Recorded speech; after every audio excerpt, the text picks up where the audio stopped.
Hey guys, Flip Otaku, back again with another video. New angle, new me, as they say.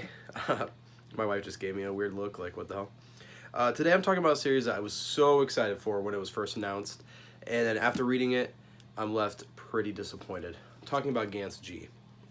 The third volume, this is volumes 1 and 2. The third volume is slated to come out in the next couple weeks. I'm still going to be picking it up because the best content in this manga is volume 3. Now, if you guys have been watching my videos or watching the podcast, you've heard me go on and on about how much I love Gantz. I love the action, the gore, the blood. But then what I found was a really human story that feels natural. Like, you take your main character, Kai, volume 1, you hate him, he's a piece of shit. And by volume 37, you are absolutely in love with his character and you are rooting for him. And it felt natural. It didn't feel like, oh, this huge change happened all of a sudden. It was a natural change. But with this, you get none of the characters. You get none of the character development. You get none of the unique characters. Gantz is filled with characters that only appear for a couple volumes that have more character than the entire cast over these 3 volumes. Now, the basic plot of this one is a school bus is back from a field trip. They run off the road, they die, they wake up in the room with Gantz. In volume 1, half the class is killed. The whole main Gantz team is all females. Even the main character's name is Kai Kurana instead of Kurano. They literally just took the character's name and put an A at the end of it from the first Gantz. Now, this is written by Hiroya Oku and art by Kaita Izuka. And his artwork just does not match the tone of Gantz. His art looks really happy. His character facial expressions aren't that in depth. Oku gets a lot of crap, but what he does good is showing the emotions on someone's face, especially when someone is sad, especially when someone's feeling fear or anger. But Kaita, you know, he's a fine artist. This just doesn't fit the tone of Gantz. That tries to force one of the characters' backstory down on you and make you like root for her, but she is kind of just a shitty person.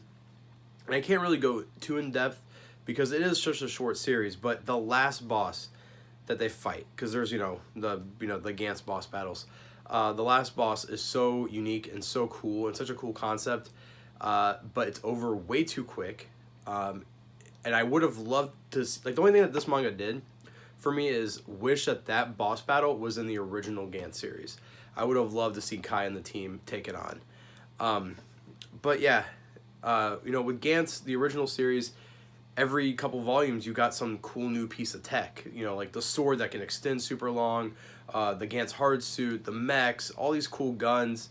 You get nothing new in this series, and it feels like such a wasted opportunity. The series is only going to be 18 chapters. One more volume is going to be put out by Dark Horse. The quality of the books, like the build quality, is fine. It's standard single Dark Horse quality. But overall, I was left so disappointed. It was a super quick read, too. I read it very quickly. None of the characters I cared about. The first main action series wasn't that cool. But the last boss is freaking awesome. So, if you want more Gantz, pick it up. If not, I would say wait for a sale.